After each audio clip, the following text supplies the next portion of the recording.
રોમિલાની ઉંમર પિતા કરતા ચોથા ભાગની છે. આ રોમિલા છે, આ ફાધર. હવે હું પિતા નથી લખતો, પીઆઈ લખવામાં ડખા થાય છે. ફાધર થી ચોથા ભાગની છે. 6 વર્ષ પછી પિતાની ઉંમર એટલે ફાધર પ્લસ 6. કપિલની ઉંમર કરતા બમણી થશે એટલે કપિલ પ્લસ 6 આવે. આ ખાસ ધ્યાન રાખજો. 6 વર્ષ પછીની વાત એટલે પિતાજીએ 1+6. આપણા સિસ્ટમ જ ડેવલપ કરી છે. નામનો પહેલો અક્ષર લખીએ પછી પ્લસ કે માઇનસ લખવાનું. તો કપિલ પ્લસ 6 ને આમ બ્રેકેટ કરવાનું અને એના કરતા બમણી. ખાલી કે કરતા કે 6 કરતા નહીં, કે પ્લસ 6 કરતા બમણી છે. થઈ ગયું કે નહીં? એટલે સમજો છો? તમને સમીકરણ બનાવતા ડર લાગતો તો એ સમીકરણો હવે આપણે રમતા રમતા બનાવીએ છીએ. એટલીસ્ટ હું તો બનાવું છું, તમારી ખબર નથી. થઈ ગયું ને?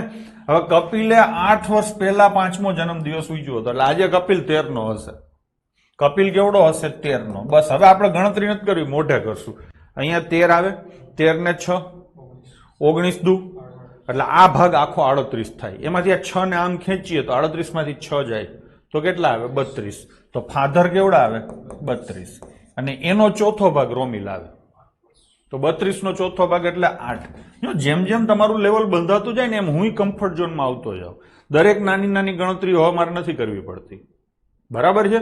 એટલે એના જેવું